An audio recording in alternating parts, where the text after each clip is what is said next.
성령께서 이 자리에 오셔서 우리에게 능력과 소망으로 채우실 것을 기대합니다. 그 믿음을 가지고 기쁜 마음으로 찬양합시다. 박수하면서 큰 소리로 우리 살아계신 하나님, 찬양받기 합당하신 하나님께 목소리 높여 찬양하겠습니다.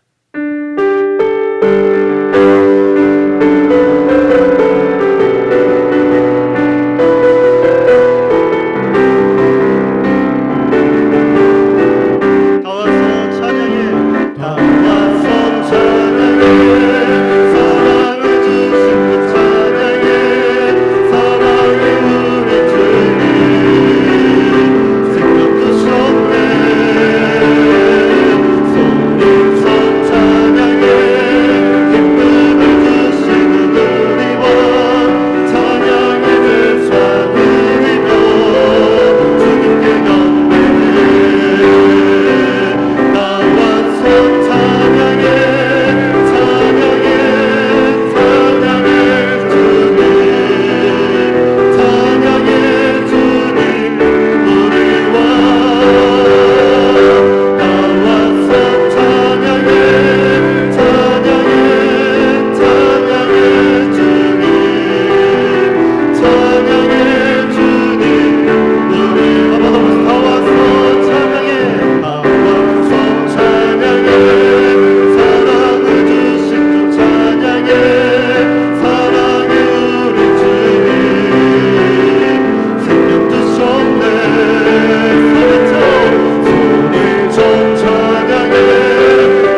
주시는 줄로 믿습니다.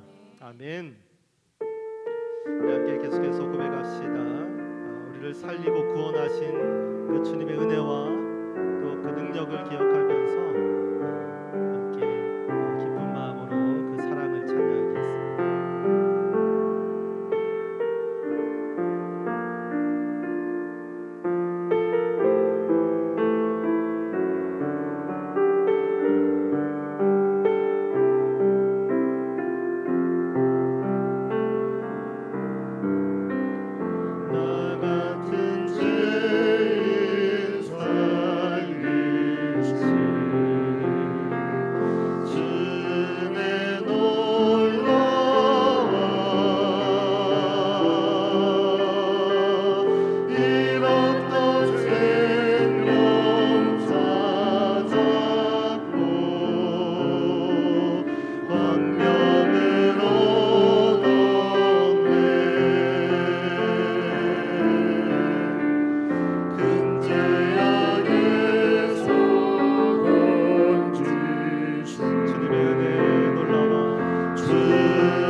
기도합시다.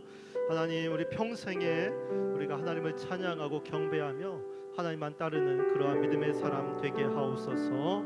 또한 우리 정양경 목사님 오늘 말씀을 선포하십니다. 다리 위에 서실 때에 힘과 능력으로 함께 하시고 성령 충만케 하셔서 온전히 하나님 말씀 선포하실 수 있도록 붙잡아 주시옵소서.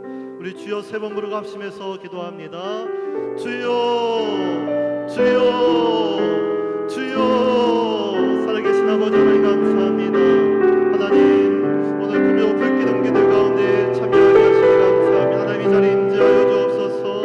하나님의 영광이 드러나고 하나님의 능력이 나타나며 하나님의 역사가 이루어지는 귀한 밤이 되게 하여 주옵소서. 하나님의 찬양과 경배를 받아주시고 우리가 부르짖을 때에 간구할 때에 소리 지르며 하나님을 부를 때에 우리의 간구에 응답하여 주시고 우리의 부르짖음의 귀를 기울여 주옵소서. 응답받는 시간, 하나님의 역사가 이루어지는 시간, 하나님 나의 기도의 제목들이 하나님 이루어지는 귀한 시간 되게 하소서. 주의 예루살렘 영광을 강건하게 하시고 성령 충만하게 하소서. 그 말씀을 들고 자리에 서실 때에 하나님과 주와 능력을 합하시고 온전히 하나님의 말씀이 능력의 말씀이 권능의 말씀이 선포되게 하옵소서.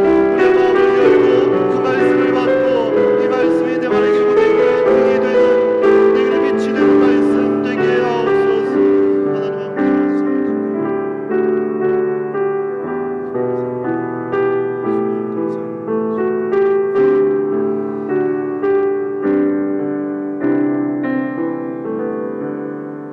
우리의 모든 기도를 모아 사랑이 많으신 예수님의 이름으로 기도합니다. 아멘.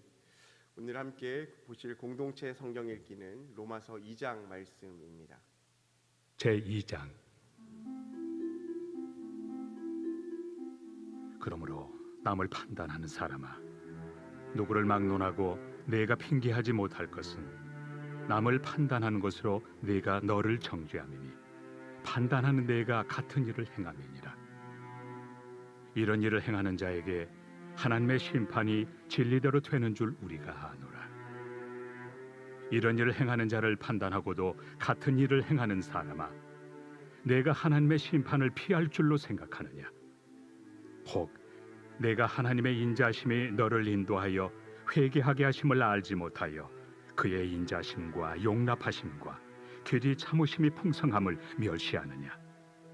다만 내 고집과 회개하지 아니한 마음을 따라 진노의 날, 곧 하나님의 의로우신 심판이 나타나는 그날에 임할 진노를 내게 쌓는도다.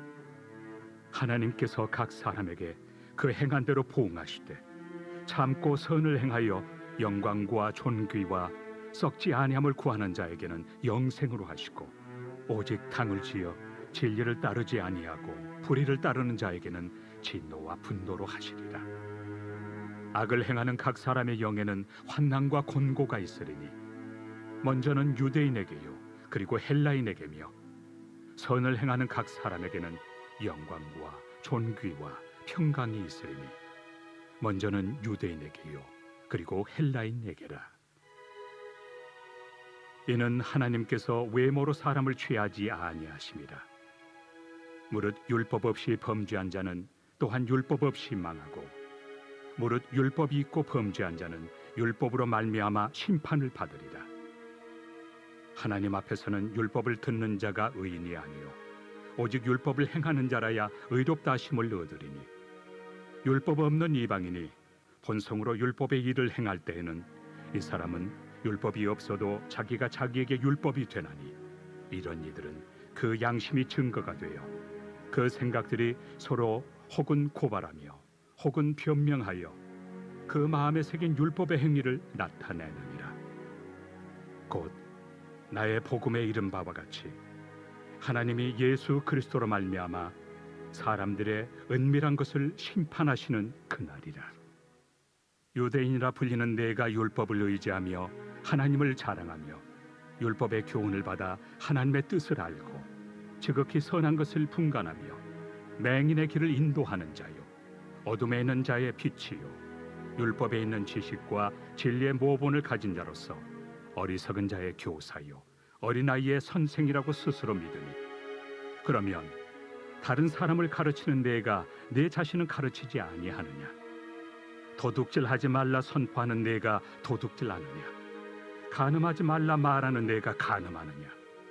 우상을 가증히 여기는 내가 신전 물건을 도둑질하느냐? 율법을 자랑하는 내가 율법을 범함으로 하나님을 욕되게 하느냐? 기록된 바와 같이 하나님의 이름이 너희 때문에 이방인 중에서 모독을 받는도다. 내가 율법을 행하면 할례가 유익하나 만일 율법을 범하면 내 할례는 무할례가 되느니라. 그런즉 무할례자가 율법의 규례를 지키면 그 무할례를 할례와 같이 여길 것이 아니냐. 또한 본래 무할례자가 율법을 온전히 지키면 율법 조문과 할례를 가지고 율법을 범하는 너를 정죄하지 아니하겠느냐. 무릇 표면적 유대인이 유대인이 아니요 표면적 육신의 할례가 할례가 아니니라. 오직 이면적 유대인이 유대인이며 할례는 마음에 할지니 영에 있고 율법 조문에 있지 아니한 것이다. 그 칭찬이 사람에게서가 아니요 다만 하나님에게서니라. 아멘. 오늘 말씀 같이 보겠습니다. 오늘 함께 보실 말씀은 다니엘서 3장 13절 말씀입니다. 다니엘서 3장 13절 말씀 구약성경 1236면에 있습니다. 구약성경 1236면에 있는 다니엘서 3장 13절에서 18절까지의 말씀을 함께 보겠습니다. 한 목소리로 읽겠습니다. 느부갓네살 왕이 노하고 분하여 사드락과 메삭과 아벳느고를 끌어오라 말하매 드디어 그 사람들을 왕의 앞으로 끌어온지라. 느부갓네살이 그들에게 물어 이르되 사드락 메삭 아벳느고야 너희가 내 신을 섬기지 아니하며 내가 세운 금신상에게 절하지 아니한다 하니 사실이냐. 이제라도 너희가 준비하였다가 나팔과 피리와 수금과 사면금과 양금과 생향과 및 모든 악기 소리를 들을 때 내가 만든 신상 앞에 엎드려 절하면 좋거니와 너희가 만일 절하지 아니하면 즉시 너희를 맹렬히 타는 풀무불 가운데에 던져 넣을 것이니 능히 너희를 내 손에서 건져낼 신이 누구이겠느냐 하니 사드락과 메삭과 아벳느고가 왕에게 대답하여 이르되 느부갓네살이여 우리가 이 일에 대하여 왕에게 대답할 필요가 없나이다. 왕이여 우리가 섬기는 하나님이 계시다면 우리를 맹렬히 타는 풀무불 가운데에서 능히 건져내시겠고 왕의 손에서도 건져내시리이다. 그렇게 하지 아니하실지라도 왕이여 우리가 왕의 신들을 섬기지도 아니하고 왕이 세우신 금신상에게 절하지도 아니할 줄을 아옵소서. 아멘. 이 시간 여자 11셀 나오셔서 특송으로 하나님께 영광 돌리겠습니다.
감사합니다.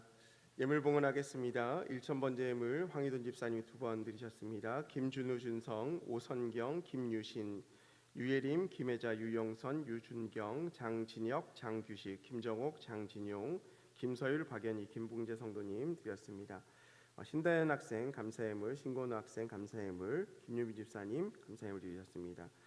김영자 권사님 감사예물, 박순자 권사님, 김각경 장로님, 최순덕 권사님, 양은영 권사님, 최선식 권사님, 설임수 장로님, 윤진아 집사님, 설유진 청년, 설재현 청년, 박규자 권사님, 이진호 장로님, 이현희 권사님, 홍풍기 장로님, 임예모 권사님, 홍선영, 홍지 청년, 유영희 권사님, 유석인 장로님, 이순복 권사님, 신영만 목사님, 송나래 사모님, 현진우 집사님, 전고은 집사님, 주경숙 권사님, 황복만 장로님, 김상일 장로님, 이희자 권사님, 이희기 장로님, 호나무 권사님, 오경숙 전도사님, 황희돈 집사님, 임민경 권사님, 김미자 권사님, 배원숙 전도사님, 안근영 청년, 안예영 학생, 안경모 성도, 지현숙 권사님, 정양규 목사 예물 드렸습니다.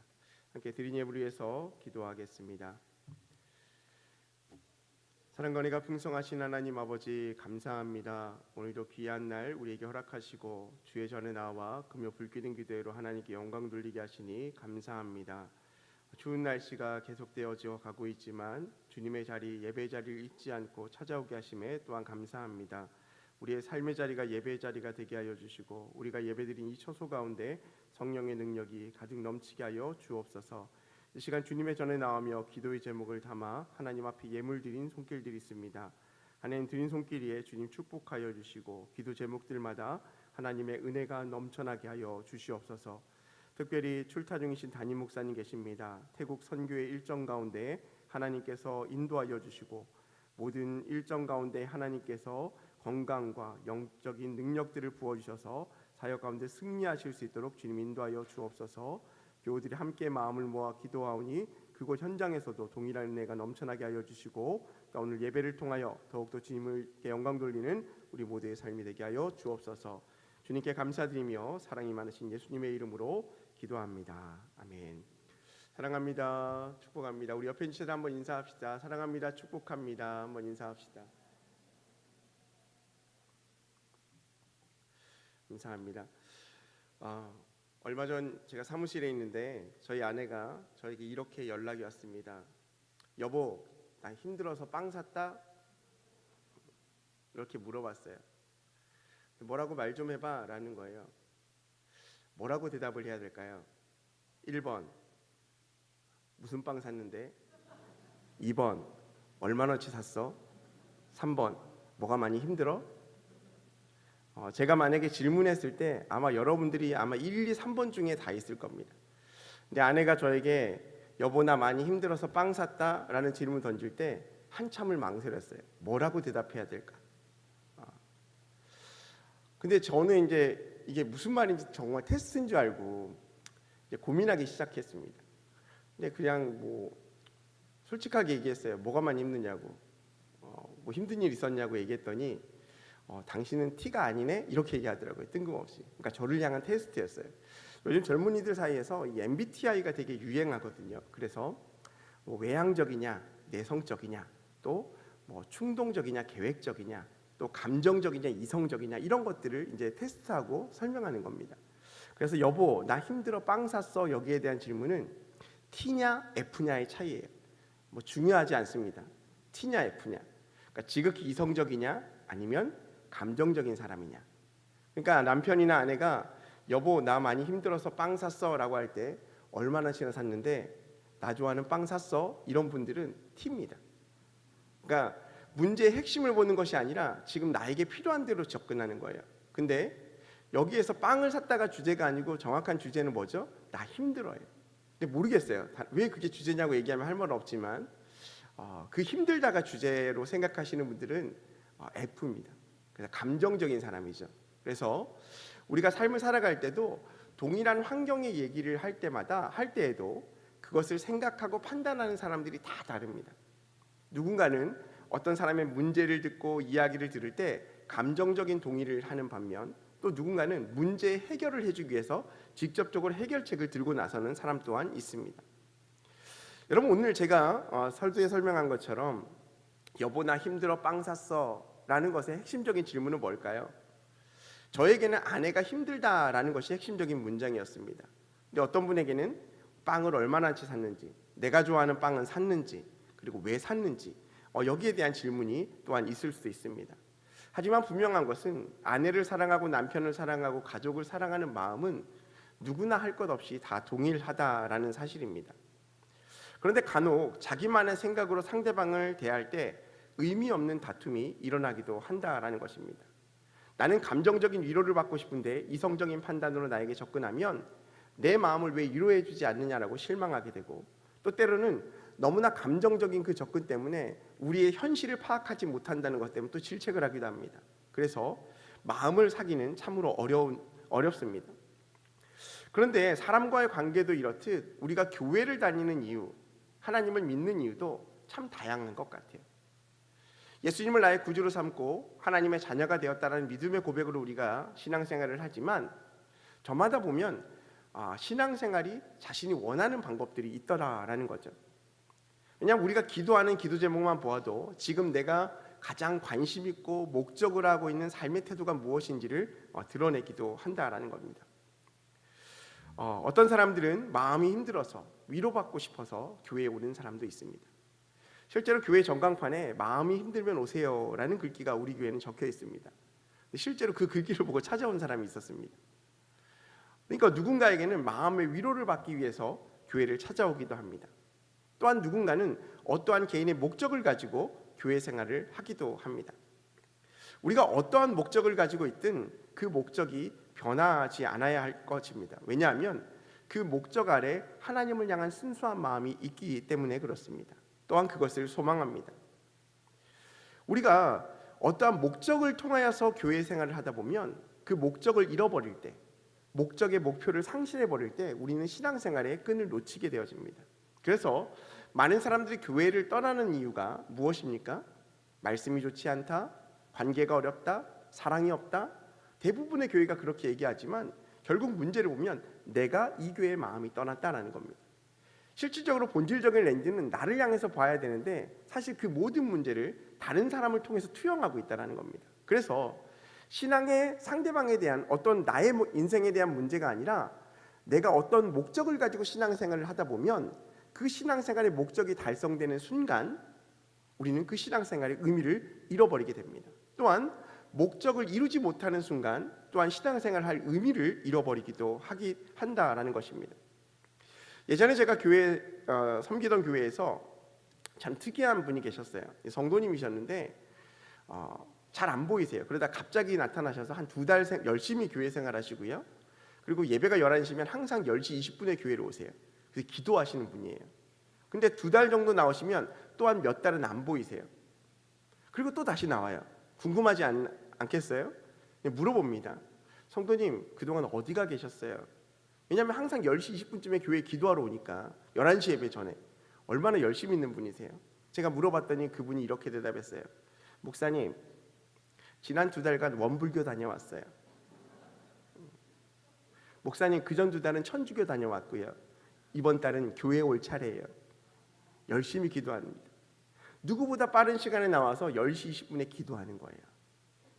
근데 그 얘기를 듣는 순간 저 기도의 목적이 뭘까를 생각하게 되는 거죠. 그러니까 그분은 원불교에도 공을 들이고 천주교에도 공을 들이고 교회에도 열심히 섬기면 복받지 않을까라는 그런 미신적인 마음이 있었던 것 같아요. 그러니까 겉으로 볼 때는 너무나 열심히 있는 성도처럼 보여지지만 그 속마음에는 자신의 목적을 가지고 지금 신앙생활을 하고 있었던 것이죠. 여러분 마찬가지입니다. 우리의 삶 가운데도 여러 가지 목적으로 신앙생활을 할 때가 참 많이 있습니다. 그런데 그럴 때마다 우리를 힘들게 하는 것이 있는데 그것은 시험의 문제입니다. 갈등의 문제가 있고요. 고난의 문제가 있습니다. 왜 교회 생활을 하는데 하나님을 믿는데 우리에게 고난이 찾아올까? 왜 하나님을 믿는데 어려움이 찾아올까? 나는 하나님께 내 나름대로 열심으로 최선을 다하고 있는데 나에게는 고난의 문제와 시험의 시간들이 꼭 필요한 것일까? 하나님이 나를 사랑한다고 하면서 나에게 모든 것을 준비시켜주면 얼마나 좋을까라는 생각들을 하게 됩니다. 요즘 저희는 중고등부 학생들과 욥기 말씀을 큐티 말씀으로 나누고 있습니다. 근데 아이들이 이제 큐티 매일마다 올리는데 사실 요즘은 이제 욥의 친구들이 계속 욥을 비판하는 내용이 지금 몇 주째 계속되고 있거든요. 그러니까 다 인과응보다, 네가 잘못해서 그렇다, 하나님 앞에 회개해라, 이 얘기만 계속 나오는 거예요. 근데 아이들의 질문이 뭐냐면, 분명히 욥의 고난은 하나님께서 허락하셨는데 왜 이 고난 가운데서 욥의 해결할 기미가 보이지 않느냐, 하나님이 왜 악을 허락하셨고 왜 욥에게 이 고난을 허락하셔서 문제가 있지도 않은 욥의 인생 가운데 사단과의 내기를 통해서 이런 고난의 문제를 허락하시는가, 하나님 너무한 것 아니냐, 이런 질문들을 곧장 받기도 합니다. 여러분, 어쩌면 학생들의 믿음의 그런 모습들이 당연한 것처럼 보여지죠. 하나님이 사랑한다고 하면서 고난을 허락하시고, 심지어 욥기서에 나오는 욥의 고난의 시작은 사단과 하나님의 내기에서부터 시작되는 거잖아요. 그렇게 하나님을 경외하고 열심을 섬긴 자 보았느냐? 그러니까 사단이 뭐라고 얘기하냐면, 하나님, 그것은 욥에게 물질이 있고 돈이 있고 자녀가 있고 모든 축복이 있기 때문에 하나님을 섬기는 것이지, 그 모든 재산과 자녀들이 없어지면 하나님을 찬양할 이유가 없습니다. 욥은 까닭없이 하나님을 찬양할 존재가 아닙니다 라고 얘기하는 거예요. 하나님은 욥을 신뢰했고 사단은 욥을 의심했어요. 그리고 이것이 내기가 성립되어서 욥에게 고난이 시작되는 내용이 욥기의 지금 진행 과정입니다. 여러분, 우리의 질문도 항상 이렇죠. 왜 믿는 사람들에게 더욱더 고난이 있을까? 믿는 사람에게는 축복만 있어야 하는데, 항상 좋은 말을 듣고 좋은 기도 생활을 하고 좋은 신앙 생활을 함에도 불구하고 이런 일들이 다가올 때마다 우리가 참 힘에 부치기도 합니다. 특별히 오늘 우리가 함께 말씀을 나누는 이 다니엘서 말씀도 그렇습니다. 사실 다니엘과 세 친구가 바빌론의 포로로 잡혀갑니다. 물론 에레미야 선지자의 예언을 통해서 바벨론의 70년간의 포로 생활이 예언돼 있었지만, 다니엘과 세 친구의 입장에서 보면 그들에게는 이 시간이 고난의 시간입니다. 전도 유망한 사람들이었습니다. 지식이 있는 사람이었고 유력한 가문의 사람들이었고, 1차 포로기 때 바벨론에 의해서 포로로 잡혀간 다니엘과 그의 세 친구에게 고난이 시작되어집니다. 여러분, 이스라엘의 문화 가운데 있었던 사람들이 이제 바벨론으로 끌려가게 되어집니다. 그러면 뭐가 달라지는 걸까요? 일단 문화가 달라집니다. 삶의 방식이 달라지는 거예요. 작년 3월에 이제 올해 3월이죠. 이스라엘 성지순례 가면서 가장 힘들었던 게, 저는 밥을 못 먹는 게 너무 힘들었어요. 가는 데마다 빵 조가리를 주는데 환장하겠는 거예요. 어떻게 먹어야 될지도 모르겠고 너무나 힘들었어요. 이제 권사님들이 싸우신 이 김치랑 이제 고추장 먹을 때마다 너무나 행복한 거예요. 그래서 매일 저녁마다 라면을 먹었던 것 같아요, 혼자서. 그래서 그 라면을 끓여가지고 베란다에서 이렇게 혼자서 먹고 있으면 너무나 행복한 거예요. 근데 여러분, 단 몇 주간의 시간이 그렇게 흘러가는데 음식의 문화가 다르고 언어가 다르고 환경이 다른 그 시간 가운데 이제 놓여지게 된 거예요. 그러면 그들에게 이 시간은 고난의 시간이에요. 돌아갈 기미조차 없어요. 그리고 언제 하나님께서 회복시키실지 그 약속도 모르는 시간 가운데 있는 거죠. 어쩌면 이 바벨론의 포로로 끌려갔던 다니엘과 세 친구에게는 이 시간은 고난의 시간입니다. 하나님을 그들이 몰랐나요? 아니요, 하나님을 너무나 잘 섬겼던 사람들이에요.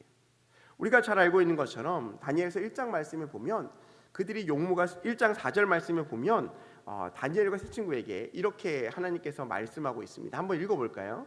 곧 흠이 없고 용모가 아름다우며 모든 지혜를 통찰하며 지식에 통달하며 학문에 익숙하여 왕궁에 설 만한 소년을 데려오게 하였고 그들에게 갈대아 사람의 학문과 언어를 가르치게 하였고 라고 합니다. 그러니까 바벨론의 포로로 데려올 때 어떤 사람을 데려갔냐면, 용모가 아름다우며 잘생긴 사람, 지혜로운 사람, 통찰력이 있는 사람, 똑똑한 사람을 데려왔어요. 학문에 익숙한 사람을 데려왔어요. 그리고 왕궁에 설 만한 사람, 소년들을 데리고 왔는데 그 사람들 중에 일부가 누구라고요? 다니엘과 세 친구였어요. 그들에게 뭘 가르칩니까? 갈대아 사람의 학문과 언어, 문화를 가르치는 거예요. 그러니까 그들이 비록 똑똑하고 잘생기고 여러 가지 출중한 모습을 갖춰져 있지만 새로운 것을 적응한다는 것은 너무나 쉬운 일이 아닙니다.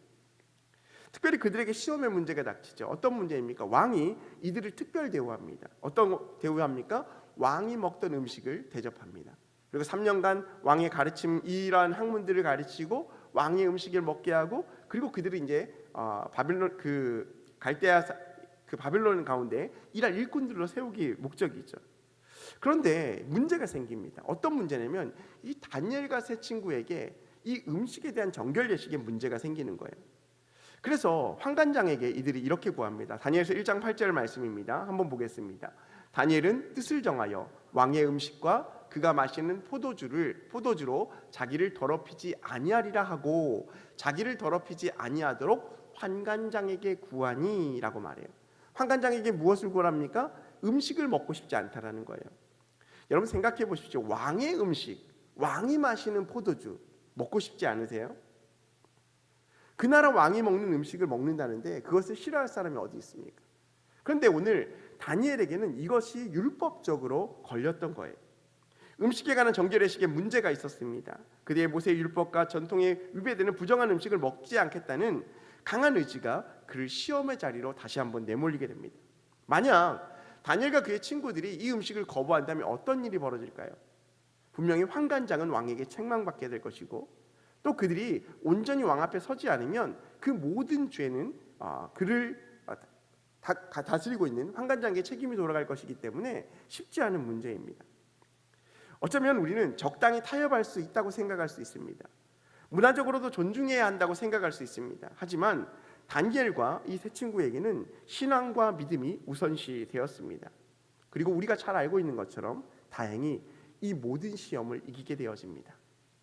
다니엘서 1장 15절과 16절 말씀을 보면 그들의 형편을 볼 수 있는데요. 한번 읽어보겠습니다. 열흘 후에 그들의 얼굴이 더욱 아름답고 살이 더욱 윤택하여 왕의 음식을 먹는 다른 소년들보다 더 좋아 보인지라. 부탁을 해요. 그리고 허락을 했습니다. 10일 동안 지켜봐 주십시오. 그리고 그 이후에 우리가 정상적이지 않으면 왕의 음식을 따르겠습니다라고 약속한 거예요. 그런데 열흘 후의 결과가 어떻게 나왔습니까? 그들이 얼굴이 더욱 아름답고 살이 더욱 윤택하여 왕의 음식을 먹는 다른 소년들보다 더 좋아 보인지라 라고 얘기해요. 그러자 어떻게 합니까? 16절 말씀 보니까 그리하여 감독하는 자가 그들에게 어떤 음식을 줍니까? 지정된 음식과 마실 포도주를 제하고 채식을 주니라 라고 말합니다. 우리가 말씀을 읽을 때요, 한 가지 유의할 건 말씀의 문자적인 해석도 분명 중요합니다. 그런데 우리가 이 말씀의 핵심적인 내용을 판단해야지 외적인 것을 판단할 때가 많아요. 가끔 이 15절과 16절 말씀을 통해서 이렇게 생각하는 부분이 있어요. 육식은 나쁘고 채식이 좋다. 육식은 기름기가 흘러서 건강에 나쁘고 채식을 하니까 모든 독소가 빠져서 건강해졌다. 그래서 우린 채식을 해야 된다. 이렇게 얘기하는 분이 계세요. 어디에도 그런 얘기는 없습니다. 중요한 건 채식을 했기 때문에 윤택하여진 것이 아니라 그들이 하나님의 정결 예식을 따라 살았기 때문에 하나님이 다니엘과 세 친구를 지켜주셨다는 것에 핵심 메시지가 있는 거예요. 그러니까 우리가 말씀을 읽을 때 이 말씀이 어떤 중심 메시지, 메인 아이디어를 가지고 접근하느냐에 따라서 그 말씀의 해석이 달라지는 거예요. 우리가 다니엘서를 읽을 때도 좀 약간 번외적인 얘기지만 다니엘서는 예언서입니다. 그래서 많은 사람들이 다니엘서를 신약의 계시록과 연관되어서 성취되어질 예언에 대해서 이야기합니다. 물론 성취되어질 것들을 설명할 수는 있지만 언제 어떻게 성취될지 정확하게 얘기할 수는 없어요. 그것이 설령 맞다 할지라도 그것이 100% 맞다고 또 이야기할 수도 없는 부분입니다. 그러면 다니엘서를 읽을 때 우리가 어떻게 읽어야 될까요? 중요한 것 한 가지는 하나님께서 우리에게 허락하신 말씀이다라는 기준을 가지고 읽어야 되고, 또한 이 모든 말씀이 신약 시대에 우리가 알고 있는 것처럼 다 이 땅 가운데 오신 메시아를 향한 그 말씀을 우리가 기억하고 접근하는 것이 중요하다라는 것이죠. 다시 오늘 본문 말씀으로 돌아가서 믿음으로 하나님을 이들이 의지하니까 문제가 해결된 것입니다. 여러분, 이것이 은혜이죠. 우리의 인생 가운데 분명 시험의 문제는 누구에게나 찾아옵니다. 하지만 그러할 때 우리가 하나님을 바라보고 하나님을 의지하면 분명 하나님께서 우리에게 새로운 길을 내어주시고 또한 이끌어 주신다라는 사실들을 기억하시기 바랍니다. 여러분, 하지만 문제가 있습니다. 사단은 여기서 우리를 포기하지 않아요. 우리가 잘 알고 있는 것처럼 사단은 우는 사자와 같이 두루다니며 삼킬 차를 찾는다라고 말하고 있습니다. 오늘의 작은 승리가 다니엘과 세 친구의 앞으로의 인생을 환하게 열어주었다라고 이야기할 수 없습니다. 왜 그렇습니까? 우리가 알고 있는 것처럼 비록 이 음식과의 전쟁 가운데 승리했지만 그들도 실패한 일이 있기 때문에 그렇습니다. 무슨 말입니까? 그들이 바벨론으로 포로가 되어지면서 그들에게 새롭게 교육받아야 될 것이 있습니다. 그것이 무엇입니까? 갈대아의 언어였습니다. 바벨론의 문화였습니다. 그러니까 더 이상 하나님의 말씀을 연구하기보다 이방의 문화와 종교를 배워야만 했습니다. 그리고 그들의 삶의 방식을 따라야만 하는 그런 포로기의 생활을 할 수밖에 없는 것이죠. 그리고 그들의 이름이 계명되었습니다. 하나님께서 부모로부터 주신 그 이름을 계명하여서 바벨론식 이름으로 계명이 되었다라는 겁니다. 비록 음식과의 전쟁 가운데서는 시험에서는 이겼지만 계명과 교육에서는 그들이 진 것입니다. 무엇보다 악한 이 바벨론의 왕들을 섬겨야 하는 자리 가운데 지금 그들이 놓여 있다라는 것입니다. 하지만 이것은 시작에 불과합니다. 여러분, 다니엘과 세 친구가 우리가 오늘 한 가지 더 알고, 그들은 자신의 어떤 하나님의 자녀로 온전히 살아가는 삶의 모습 또한 잃어버렸습니다. 무슨 말이냐면, 우리가 아까 말씀을 하나 읽었는데요, 다니엘과 세 친구를 양육하고 돌보던 사람이 누구였습니까? 환관장이었습니다. 그래서 문화적으로 이것들을 해석할 때 다니엘과 세 친구가 아마도 거세를 당했을 것이다라고 이야기합니다, 학자들이. 왜 그러냐면 당시에 바벨론이 많은 나라를 통치하면서 여자들을 후궁으로 삼고요, 또 지식 있는 사람들과 그들을 백성으로 삼으면서 문제가 되어집니다. 그러니까 왕들이 남자를 궁으로 들이면서 가장 큰 문제가 뭘까요? 자신의 후궁들과 어떤 부적절한 관계를 맺는 것이 걱정이 되어지기 때문에 그들에게 이제 거세를 하고 그 일들을 맡기게 되어지는 것이죠. 그러니까 왕들이 이런 어떠한 소지를 없애기 위해서 한가지로 만들었다는 겁니다. 그래서 오늘 말씀에 정확하게 나와 있지 않지만 그렇기 때문에 오늘 다니엘과 세 친구 가운데 그들을 교육하고 양육하고 모든 돌본 사람이 환관장이었다라고 이야기합니다. 여러분, 다니엘과 세 친구는요, 유대 땅에 살 때는 전도 유망한 청년들이었습니다. 하지만 그들이 바벨론으로 포로로 잡혀오는 순간 자신의 모든 것을 잃었습니다. 육체적인 기능을 잃어버렸습니다. 영적인 삶의 모습도 잃어버렸습니다. 이름이 바뀌어버렸습니다. 그리고 자신의 교육의 환경과 모든 문화적 환경이 변화되었습니다. 비록 순간순간 하나님의 은혜로 영적인 문제 가운데 음식의 문제는 해결되었지만 여전히 그들은 시험과 고난의 문제 속에 있었음을 우리가 보게 되어지는 것입니다. 여러분, 우상을 숭배하는 군대가 그의 고향들을 이스라엘을 에워쌌습니다. 결국 왕은 백기를 들었고 그들은 낯선 땅으로 포로로 잡혀왔고 그들의 꾸었던 꿈은 악몽으로 변화된 그런 삶을 살아가고 있는 것입니다. 여러분, 이러한 상황 가운데서 하나님은 어디 계셨던 걸까요? 하나님은 그러면 이런 다니엘과 그의 친구들에게 어떤 하나님으로 기억되고 있을까요? 우리가 만약 그 현장에 있었다면 하나님을 어떻게 생각해야 될까요? 하나님, 왜 저에게 이런 고난을 주십니까? 하나님, 왜 이렇게 시련을 주십니까? 이러한 시험과 역경과 환난 가운데서 하나님께서 모든 환경들을 바꿔주셔야만 되지 않습니까? 라고 얘기할 수 있을 것입니다. 하지만 그렇지 않았습니다. 그렇지만 우리가 한 가지 기억해야 될 것은 그렇다고 해서 하나님이 그곳에 안 계신 것이 아니었다라는 것입니다. 다니엘서 1장 4절 말씀에 보면 다니엘과 그의 친구들 아까 이야기한 말씀인데요, 한 번 더 읽어보겠습니다. 1장 4절 말씀 한 번만 더 읽어보겠습니다. 곧 흠이 없고 용모가 아름다우며 모든 지혜를 통찰하며 지식에 통달하며 학문에 익숙하여 왕궁에 설만한 소년들을 데려오게 하였고 그들에게 갈대아 사람의 학문과 언어를 가르치게 하였다라고 말하고 있습니다. 여러분, 그들에게 지식과 지혜를 통달하게 학문에 익숙하게 만드신 분이 누구십니까? 바로 하나님이셨다라는 거예요. 그리고 다니엘서 1장 17절 말씀을 보면 하나님께서 이 시험의 문제를 이기게 하시고 뭐라고 하시냐면 이렇게 말합니다. 1장 17절 말씀입니다. 하나님이 이 네 소년에게 학문을 주시고 모든 서적을 깨닫게 하시고 지혜를 주셨으니 다니엘은 또 모든 환상과 꿈을 깨달아 알더라. 비록 이방 땅에 포로로 잡혀가 있지만 하나님이 그들에게 지혜를 주셨어요. 그들에게 학문을 연구할 수 있는 지혜를 주시고 서적을 깨닫게 하셨고 또한 다니엘은 모든 환상과 꿈을 알게 하는 능력을 갖게 만드셨습니다. 그리고 1장 20절 말씀에는 이렇게 이야기합니다. 그들의 상태를 이야기합니다. 왕이 그들에게 모든 일을 묻는 중에 그 지혜와 총명이 온 나라 박수와 술객보다 10배나 나은 줄 아니라.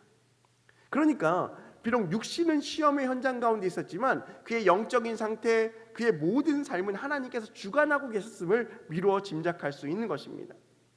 여러분, 살면서 시험을 좋아하는 사람은 아무도 없습니다. 하나님은 왜 믿음의 사람들에게 시험을 주시는가? 라는 질문에 사실 정확한 답변을 하기가 어렵습니다. 하지만 분명한 것은 하나님이 우리의 아버지 되어주시기에 이러한 시험을 통해서도 분명히 그 뜻을 우리에게 알게 하신다라는 것입니다. 여러분, 하나님은 때로는 우리에게 시험과 고난을 통하여 우리를 성장시켜 주십니다. 만약 우리가 식당에 갔는데 자리에서 떠들고 장난치는 아이를 혼냈다고 합시다. 똑바로 앉아, 시끄러우니까 똑바로 앉아라고 얘기했어요. 책망했어요. 다그쳤어요. 근데 문제가 생겼어요. 그 책망한 아이가 내 아이가 아니라 옆 테이블에 앉은 아이를 혼냈다고 생각해 봅시다. 어떤 일이 벌어질까요? 지금 같으면 경찰서에 갈 겁니다. 여러분, 자녀이기 때문에 책망할 수 있는 거예요. 그러니까 우리가 신앙생활을 하면서 영적으로 시험받고 고난받는다는 것은 내가 하나님의 자녀임을 증명하는 수단이 될 수 있는 거예요. 내가 만약 고난이 없고 시험이 없다, 내 인생 가운데 너무나 평탄하고 모든 것이 다 열려있다, 그러면 우리의 신앙을 다시 돌아봐야 돼요. 무슨 말입니까? 하나님은 그의 사랑하는 자녀에게 고난과 시험을 통하여 성장의 기회를 주신다라는 겁니다. 여러분, 하나님의 징계는 언제나 자신을 하나님의 자신이라고 부르는 그 사람들에게서 시작되어지는 것입니다. 우리가 분명히 하나 기억해야 될 것은 하나님의 시험과 사단의 시험을 분명히 분별해야 한다는 것입니다. 지난주 수요예배 때도 이것을 잠깐 나눴는데요. 하나님은 우리의 인생을 테스트하십니다. 이 시험을 통하여 우리가 성장하기를 원하시는 것이 하나님의 시험이에요. 근데 사단의 시험은 우리가 잘 알고 있는 것처럼 이 고난의 문제를 통하여 하나님을 멀리하고 무너뜨리고 넘어지기 원하는 것이 사단의 시험이다라는 거예요. 여러분, 그렇기 때문에 이 대표적인 시험이 바로 우리가 알고 있는 욥의 시험이죠. 사단이 까닭없이 욥이 하나님을 찬양하겠습니까? 라는 질문 앞에 하나님은 그가 영적으로 순수하고 하나님을 경외하고 얼마나 착한지 보라라는 그 하나님의 마음이 있기 때문에 그 시험을 허락하시는 겁니다. 여러분, 사람들은 남들이 보여주는 어떤 우리의 인생 가운데 좋은 말씀들을 기대하지만 그 말씀을 나의 삶에 비추어 보기를 두려워합니다. 왜 그렇습니까? 그 말씀이 혹시나 나의 삶 가운데 두려운 말씀으로 오면 어떨까? 나의 삶 가운데 책망의 말씀으로 오면 어떨까? 여러분, 연말이 되면 이제 올해도 12월 30일이 되면 한 해의 말씀 뽑기를 하지 않습니까? 말씀 뽑기를 하면 항상 보여지는 행동이 있습니다. 꼭 넣었다가 빼시는 분이 계세요. 기도하고 손을 넣습니다. 뽑습니다. 다시 넣습니다. 또 기도하고 뽑습니다. 또 넣습니다. 그래도 마음에 안 들면 이거는 자녀 거, 다음 거는 남편, 자녀 첫째 아들, 둘째 아들, 셋째 아들 다 뽑습니다. 근데 중요한 건요, 읽어보고 마음에 안 들면 다시 넣어요. 하나님 말씀을 주십시오라고 기도하고 넣는데 결국에 내가 원하는 말씀이 나올 때까지 뽑더라니까요. 여러분, 우리의 인생 가운데 하나님의 말씀을요, 내 인생에 투영하기보다는 그 말씀을 내 인생에 이용하기 원하는 우리 마음이 있기 때문에 문제가 되는 것이죠. 여러분, 우리의 신앙이 이와 같지는 않은지 돌아보기를 바랍니다. 하나님은 우리에게 고난과 시련을 통해서 무장시키십니다. 오늘 다니엘과 그의 친구들에게 무장시키신 것처럼 하나님도 우리의 삶 가운데 비록 어려운 시험의 문제지만 이 문제를 통하여서 우리를 세워 가시는 겁니다. 여러분, 자녀들이 걸음마를 처음 배울 때 처음부터 걸음마를 하는 친구들은 없습니다. 벽을 짚고 일어서고 한 발짝 걷고 두 발짝 걷고 무릎을 찢고 다치기도 합니다. 점점 이제 조금씩 걷게 되면 뭘 해줍니까? 엄마 아버지들이 이제 뾱뾱이 신발을 신게, 그리고 무릎에는 무릎 보호대를 합니다. 그것은 걷지 말라는 의미가 아니라 잘 걷기에 보호하게 하는 어부모님의 마음이죠. 여러분, 자녀가 처음에 자전거를 탈 때 네 발부터 가르치지만 처음에는 뒤에서 잡고 가르치면 나중에 어떻습니까? 그 아이가 잘 타게 되면 손을 놓아주는 겁니다. 그것을 통해서 시험이라고 얘기하는 사람은 아무도 없습니다. 누구나 처음에는 걸음을 걷기가 힘들고요, 누구나 처음에 자전거 타기는 너무나 힘들어요. 하지만 그것을 우리 인생의 시험이라고 얘기하는 사람은 없어요. 확장해서 설명해 보면 하나님께서 우리에게 주시는 고난과 시험은 모두 다 우리를 위한 과정임을 우리가 기억할 수 있는 것입니다. 여러분, 당시에 바벨론은 왕을 신격화했습니다. 그래서 이 다니엘과 세 친구 많은 이스라엘 사람들을 그 왕을 신격하고 섬기기를 원했습니다. 근데 문제는 무엇입니까? 그것을 통하여서 하나님을 섬겨야 하는 이스라엘 백성들이 왕이 정한 신상 앞에 절하고 때가 되면 기도하는 그 일들이 벌어지게 된 것입니다. 또 다른 문제가 그들에게 닥쳐왔습니다. 다니엘과 세 친구가 어떻게 결단했을까요? 왕이 시키는 대로 했을까요? 그 나라의 문화니까 했을까요? 그렇지 않았어요. 그들이 또한 그것을 거부합니다. 그리고 그것을 거부해서 왕에게 나가게 되죠. 바벨론 왕은 매우 화가 났습니다. 그래서 3장 13절 말씀 보면 이렇게 말하고 있습니다. 한번 읽어보겠습니다. 느부갓네살 왕이 노하고 분하여 사드락과 메삭과 아벳느고를 끌어오라 말하며 드디어 그 사람들을 왕의 앞에 끌어온지라 라고 말합니다. 당장 사드락과 메삭과 아벳느고를 끌어오라고 말합니다. 그리고 엄하게 물어봅니다. 뭐라고 물어봅니까? 14절에 이렇게 말합니다. 느부갓네살이 그들에게 물어 이르되 사드락 메삭 아벳느고야 너희가 내 신을 섬기지 아니하며 내가 세운 금신상에게 절하지 아니한다니 그게 사실이야? 라고 책망하기 시작합니다. 여러분, 당시에 바벨론의 절대 권력을 가지고 있는 느부갓네살 왕이 이 다니엘의 세 친구를 불러놓고 책망하기 시작합니다. 그 현장이 어떻다고 생각하십니까? 위험이 있을 겁니다. 두려움의 현장입니다. 그런데 그 가운데 그들이 어떻게 반응합니까? 왕이 그들에게 다시 질문하게 되어집니다. 15절 말씀에 이렇게 질문하죠. 이제라도 너희가 준비하였다가 나팔과 피리와 수금과 사명금과 양금과 생황과 및 모든 악기 소리를 들을 때에 내가 만든 신상 앞에 엎드려 절하면 좋거니와 너희가 만일 절하지 아니하면 즉시 너희를 맹렬히 타는 풀무불 가운데 던져 넣을 것이니 능히 너희를 내 손에서 건져내시니 누구이겠느냐 하니 무슨 말입니까? 결단하라는 거예요. 내가 다시 한번 기회를 줄 테니 그 내가 만든 신에게 절하든지 아니면 풀무불 가운데 들어가든지 선택해 라고 말하는 거예요. 한 번 더 기회를 준 거예요. 그러자 그들이 뭐라고 말합니까? 16절 말씀에 이렇게 말합니다. 사드락과 메삭과 아벳느고가 왕에게 대답하여 이르되 느부갓네살이여 우리가 이 일에 대하여 왕에게 대답할 필요가 없나이다 라고 말합니다.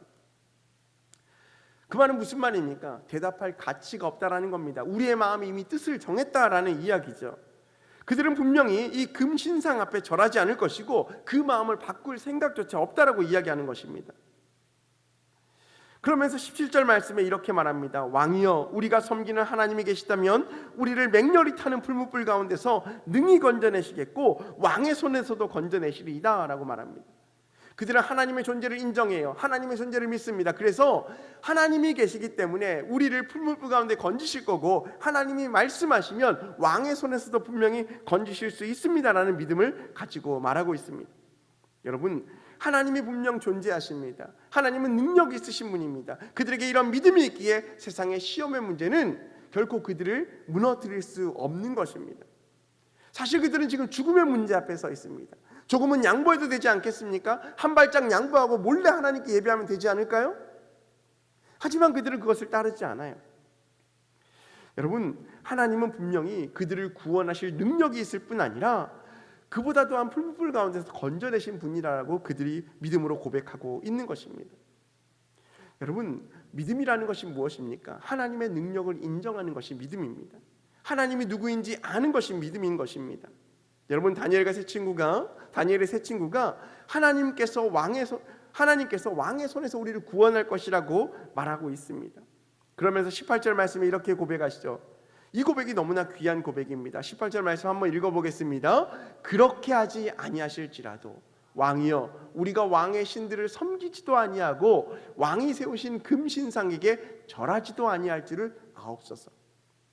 하나님은 분명 능력 있는 분이셔서 우리를 풀무불 가운데도 건지실 수 있는 분이고 왕의 손에서도 건지실 수 있는 분입니다. 그런데 혹여라도 우리가 풀무불 가운데 죽음을 당한다 할지라도 그럼에도 불구하고 그리 아니하실지라도 왕이여 우리가 왕과 왕의 신을 섬기지 않을 것입니다 라고 말하는 것입니다.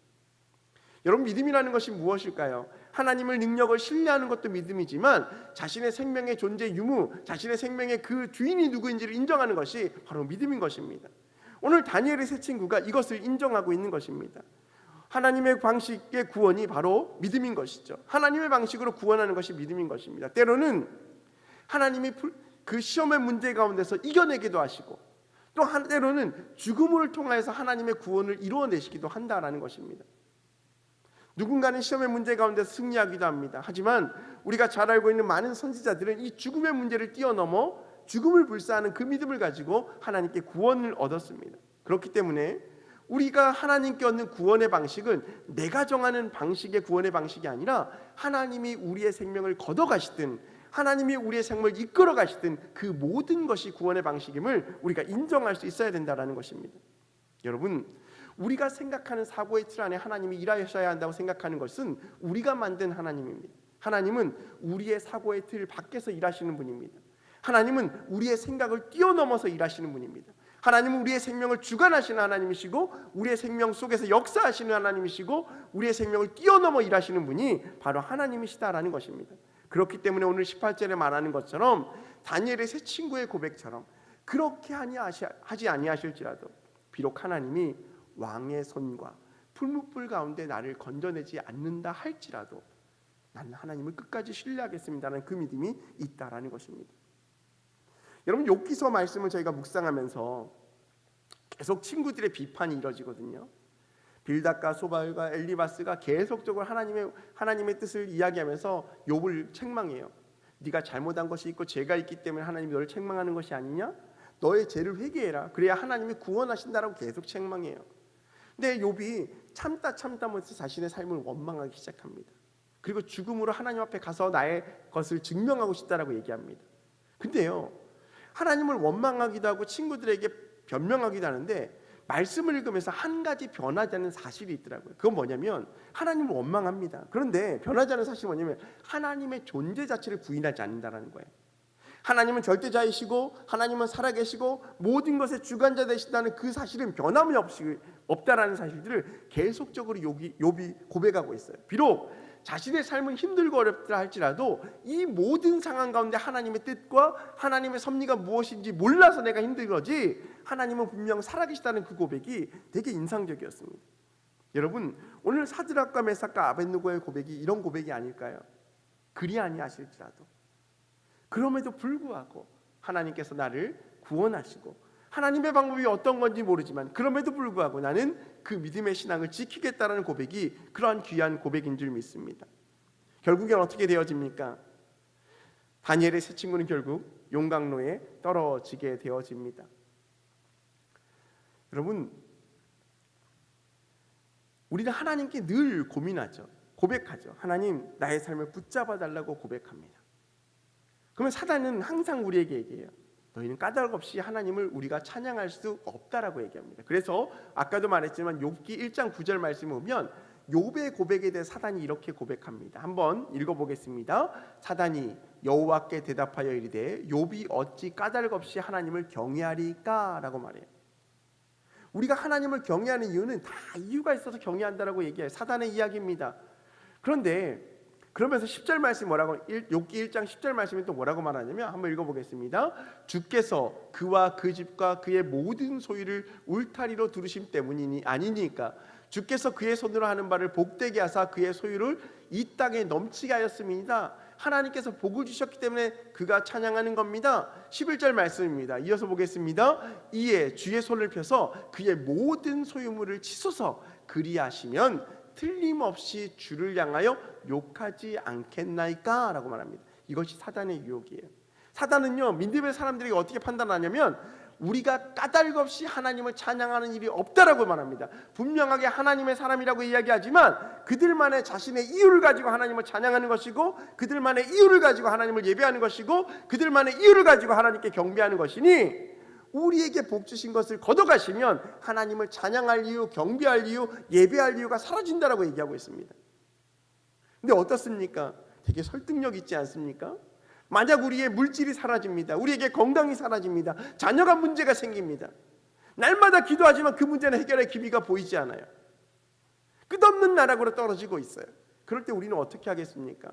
오늘 사단의 이야기한 것처럼 까닭 없이 하나님께 경배하지 못하는, 까닭이 없음에도 불구하고 까닭 없이 하나님을 예배하지 못하는 우리의 모습을 발견하게 되어지는 것이죠.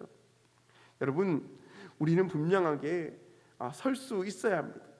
하나님 앞에 믿음의 결단을 하고 설 수 있어야 합니다. 여러분, 우리는 인생의 순간순간 선택의 결단을 하고 살아가죠. 오늘 이 다니엘의 세 친구는 우상 숭배냐 죽음이냐 이 선택의 기로에 놓여 있습니다. 단순히 하나님께서 도와주실 거야 이 문제가 아니에요. 죽음이냐 삶과 죽음의 문제의 기로에 놓여 있던 거예요. 그럴 때 그의 고백은 무엇입니까? 하나님을 의지하겠다라는 거예요. 누가복음 9장 24절 말씀 오니까 제 목숨을 구원하고자 하면 잃을 것이요 누구든지 나를 위하여 제 목숨을 잃으면 구원하리라 라고 말씀하고 있습니다. 즉 생명의 주관자가 하나님이시고 우리의 생명의 목적이 하나님께 있음을 말씀하고 있는 것입니다. 여러분, 오늘 내가 무엇을 선택하고 결단하느냐에 따라서 내일이 분명 결정되어집니다. 많은 결정의 순간 가운데 우리의 선택의 문제가 달려 있는 것이죠. 여러분, 세상의 방법이냐 믿음의 방법이냐 나의 방법이냐 하나님의 방법이냐 우리는 끊임없이 고민하며 삶을 살아가게 되어집니다. 그렇기 때문에 우리는 이 선택의 기로 가운데 진짜 믿음 위에 설 수 있어야 합니다. 우리에게 진짜 믿음과 가짜 믿음이 있다라는 것입니다. 여러분, 세상에 많은 짝퉁들이 있는 이유가 무엇입니까? 그 진짜가 너무나 귀중하기 때문에 짝퉁이 있는 거예요. 여러분, 명품에게만 짝퉁이 있습니다. 시장 상표에는요 짝퉁이 없어요. 좋고 귀한 물건에만 짝퉁이 있어요. 근데 겉은 정말 비슷하거든요. 근데 뭐가 다를까요? 속이 달라요. 속이 까보면 다르고요, 달라요.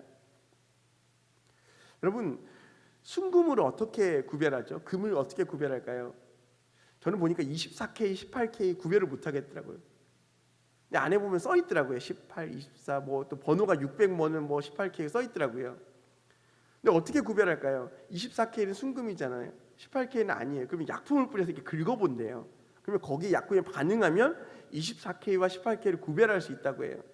여러분, 정금, 순금이라는 말은 무엇입니까? 풀무불 가운데 연단했을 때 다 불순물을 제거한 것이 순금입니다.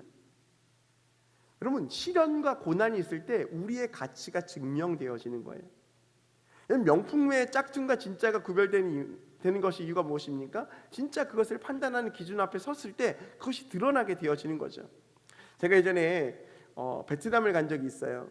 베트남 짝퉁 시장에 가서 시계를 하나 샀습니다. 아주 유명한 시계. 제가 검색을 해봤잖아요. 그 순간 검색해봤더니 시계가가 230만 원이에요. 제가 그 시계를 6만 원에 샀어요. 사고 나서 누가 그러더라고요. 그걸 어떻게 6만 원이나 주고 사냐고. 3만 원이면 되는데 어쨌든 6만 원에 샀어요. 230만 원짜리를. 근데 세관에 걸릴까 봐 얼마나 걱정했는지 몰라요. 들어올 때 여러분 얼마나 걱정했겠어요. 여기에 차고 막 이게 긁어가지고 찼던 것처럼 막 들어왔어요. 근데 그 시계가 얼마나 오래 갔을까요? 얼마 가지 못했어요. 무겁기는 진짜 무겁고요. 겉모양은 너무나 화려하고 좋아요. 근데 어느 순간 이 안에 바늘에 시침이 빠져버린 거예요. 그래서 제가 그 시계를 들고 명품 시계점에 가서 고쳐야 되는데 그걸 못 고치잖아요. 짝퉁인지 아니까 제가 어디서 고쳤냐면 동네 구두방에 가서 그 시계를 고쳤어요. 가서 이 시계를 보여주면서 이 시계가 시침이 좀 떨어졌는데 유리를 빼서 이렇게 꽂아주면 좋을 것 같다고 했더니 그 아저씨가 이렇게 하는 거예요. 이거 명품인데 저희는 못 만진다고. 제가 뭐라고 했을까요? 걱정하지 마세요. 짝퉁이에요. 마음 편하게 고치셔도 됩니다라고 해서 고쳐서 썼던 기억이 있어요. 여러분, 명품은요 그 가치를 가치가 드러나는 거죠. 여러분, 다니엘 시대에도요 진짜와 가짜가 판을 쳤어요. 많은 사람들이 이스라엘의 포로로 바벨론에 잡혀왔을 때 많은 사람이 이스라엘 백성이었어요. 아브라함의 후손임을 자처했어요. 그런데 여러분, 우리가 다니엘과 그의 세 친구의 이야기만 봤기 때문에 다니엘서에 기록된 내용이 마치 많은 이스라엘 백성들이 하나님을 섬기고 이방신 가운데 넘어가지 않을 것이라고 생각하지만 이면에는 많은 아브라함의 자손이라고 했던 많은 사람들이 오늘 이 고민 앞에 우상신 앞에 절한 사람이 분명히 있었을 거예요. 그렇지 않을까요? 분명히 이런 문제 앞에 왕의 진미를 먹었던 사람도 있을 거예요. 그러면서 그들은 뭐라고 합리화시킬까요? 그럼에도 불구하고 난 아브라함의 자손이고 나의 혈통은 어떤 사람이야 라고 얘기하는 거예요.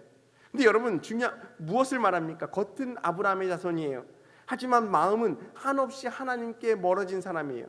진짜 믿음과 가짜 믿음을 어떻게 구별할 수 있습니까? 우리의 겉모양으로 구별할 수 없습니다. 시련의 문제가 다가올 때, 고난의 문제가 다가올 때 하나님을 원망하고 떠나고 하나님을 괴롭히면 그것은 가짜 신앙이에요.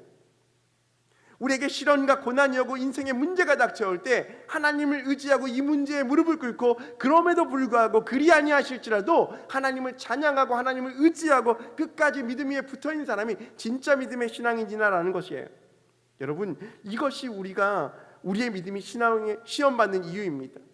시험을 거치지 않고서는 진짜와 가짜를 구별할 수 있는 방법이 없습니다. 여러분, 욥에게 사단이 그렇게 얘기했던 것처럼 까닭없이 우리에게 사단은 우리에게 까닭없이 우리가 하나님을 경외할 수 없다라고 이야기하지만 진짜 믿음 있는 사람은 그 이유가 없다 할지라도 하나님을 찬양해야 할 줄로 믿습니다. 여러분, 말씀을 좀 정리하면서 이야기하겠습니다. 오늘 우리의 인생은 하나님 앞에 온전한 삶을 살아가야 합니다. 매일의 삶 가운데 시험과 도전을 받습니다. 끊임없는 갈등과 고난의 연속이라고 이야기합니다. 그럼에도 불구하고 우리는 날마다 하나님을 바라볼 수 있어야 합니다. 정말 감사한 것은 하나님은 우리를 광야 가운데 내버려 두지 않는다라는 사실입니다. 걸음마를 하는 자녀들 옆에 항상 누가 있습니까? 엄마와 아빠가 있습니다. 한 걸음 한 걸음 뛸 때마다 잘한다 하지만 걱정이 앞서요. 여러분, 엄마 아빠가 왜 손을 벌리고 이리 와라고 할까요? 나에게 와라가 아니라 넘어질까 두려워서 안기 위함이라고 저는 생각해요. 여러분, 그렇지 않습니까? 하나님은 우리의 인생 가운데 우리를 안아주실 준비를 하고 계십니다. 비록 고난과 시험을 우리에게 허락하시지만 이러한 과정을 통하여서 하나님이 우리 인생을 품어주시고 우리를 새롭게 세워주실 줄 믿습니다. 그렇기 때문에 우리는 하나님께 순종하고 하나님을 신뢰할 수 있어야 합니다. 잠언 3장 5절 6절 말씀을 한번 읽어보겠습니다. 이렇게 고백합니다.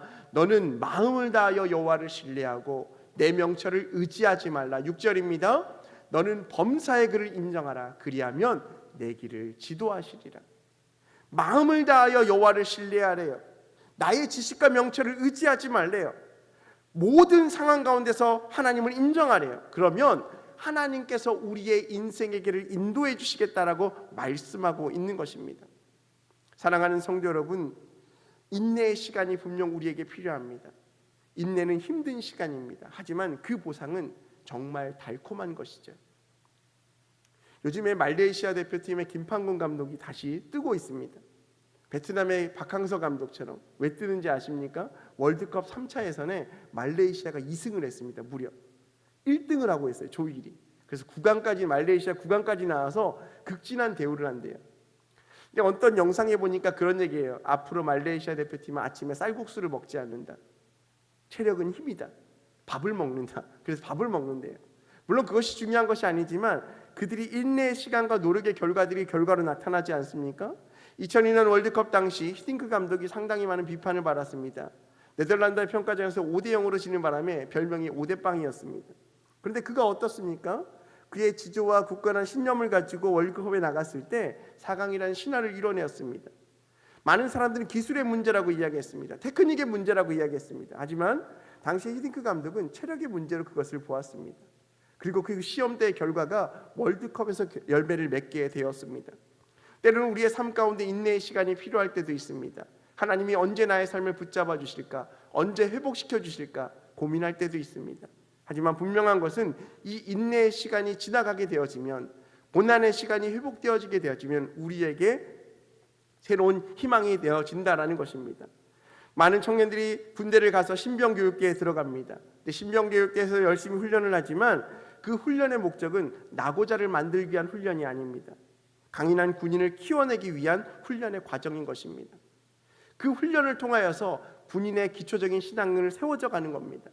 마찬가지입니다. 우리의 삶 가운데도 인내하고 고난을 참고 하나님을 의지하고 신뢰할 때 우리의 삶 가운데 인도하시는 하나님, 우리의 삶을 지도하시는 하나님의 은혜를 우리가 경험하게 될 줄로 믿습니다. 우리의 삶 가운데 늘 이러한 마음을 가지고, 그럼에도 불구하고 하나님을 찬양하고, 그럼에도 불구하고 하나님을 신뢰하고 하나님을 의지하며 나아갈 수 있는 저와 여러분 되시기를 주님의 이름으로 소망합니다. 우리 함께 기도하기 전에 우리 찬양 한 곡 하고 기도하겠습니다. 우리 마음속에 어려움이 있을 때 그럼에도 불구하고는 찬양인데요, 우리 가사를 생각하면서 한번 불러보도록 하겠습니다.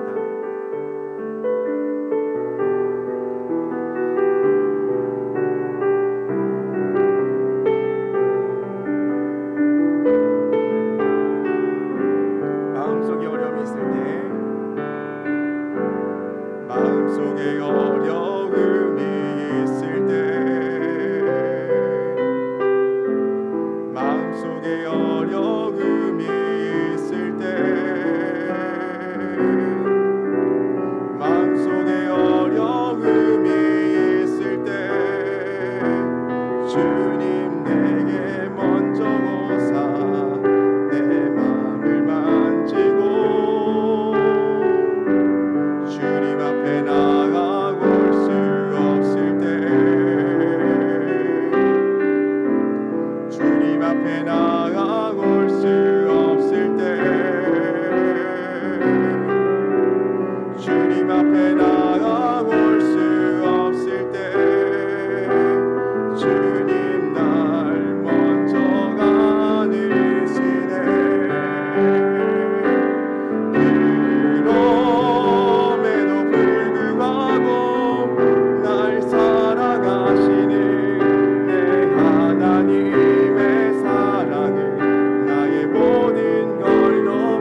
사랑하시는 내 하나님을 부를 때 아버지라 부르죠. 우리 처음부터 찬양합시다. 마음속에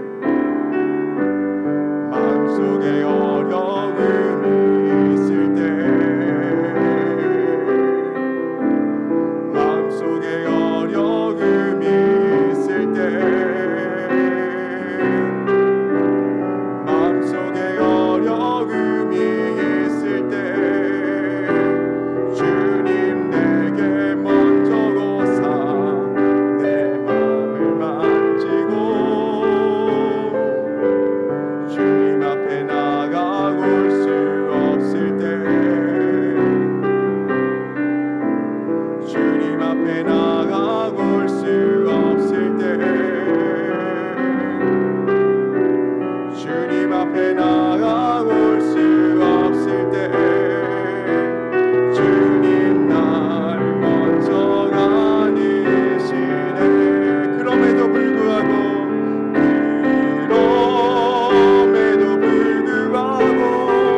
날 사랑하시는 내 하나님의 사랑은 나의 모든 걸 덮고 그럼에도 불구하고 날 안아주시는 내 하나님을 부를 때 아버지라 부르죠. 그럼에도 불구하고 날 사랑하시는 내 하나님의 사랑은 나의 모든 걸 덮고 그럼에도 불구하고 날 안아주시는 내 하나님을 부를 때 아버지라 부르죠. 아멘. 그렇습니다. 우리의 마음속에 어려움이 있을 때, 또 우리가 주님 앞에 나아갈 수 없을 때 하나님께서 우리의 마음을 먼저 아시고 또 우리를 먼저 안으시는 분이십니다. 우리가 하나님을 늘 신뢰하며 나아가는 우리 인생 되기 원합니다. 우리의 삶 가운데 그럼에도 불구하고 나를 사랑하시는 분, 그럼에도 불구하고 나의 모든 허물을 덮으시는 분, 그럼에도 불구하고 나를 안아주시는 그 하나님을 우리가 아버지라 부르고 하나님이라 부를 수 있는 이유는 하나님이 우리를 먼저 사랑해 주셨기 때문입니다. 이제 우리가 그 하나님 앞에 그럼에도 불구하고 주님을 사랑하겠습니다. 그럼에도 불구하고 주님을 신뢰하겠습니다. 나의 상황과 환경을 탓하지 아니하고 그럼에도 불구하고 주님 앞에 나아가며 나의 삶을 드리겠습니다라고 우리가 이 시간 믿음으로 고백하기 원합니다. 하나님, 우리의 삶을 받아주시고 우리의 삶을 주관하여 주시고 믿음의 시련 앞에 승리하며 나아갈 수 있는 우리의 삶 되게 하여 주시옵소서. 인생의 고난과 역경 앞에 여러 가지 상황과 문제 앞에 모든 것을 하나님 앞에 맡기게 하여 주시고 모든 이 구원의 승자 되시는 하나님을 의지하며 나아갈 수 있는 우리 인생 되게 해달라고 우리의 삶을 기도 제목 가지고 함께 기도하기 원합니다. 또한 우리 교회와 또한 출타 중이신 담임 목사님의 사역을 위해서도 우리 시간 함께 기도하고 또한 개인의 기도 제목 가지고 기도하시고 함께 돌아가기 원합니다. 우리 시간 주여 삼창하시고 함께 기도하겠습니다. 주여 주여 주여. 할렐루야. 사랑과 은혜가 풍성하신 하나님 아버지 감사합니다. 하나님의 은혜 앞에 우리를 붙잡아 주시고 인도하여 주시니 감사합니다. 앞에 우리의 삶을 붙잡아 주시고 인도하여 주시옵소서. 오늘 날 예를 세신 후에 그 믿음의 고백 앞에 우리 인생 여러 가지 문제의 상황과 있을지라도 하나님을 바라보는 믿음으로 승리할 수 있는 인생 되게 하여 주시옵소서. 상황의 모든 문제와 모든 것들을 하나님 앞에 이렇게 하여 주시고 주님 앞에 맡길 수 있는 인생의 삶이 될 수 있도록 인도하여 주시옵소서. 아버지, 그럼에도 불구하고 주님을 찬양하게 하여 주시고 아버지, 그럼에도 불구하고 주님을 의지하게 하여 주시고 아버지, 그럼에도 불구하고 주님 앞에 나아갈 수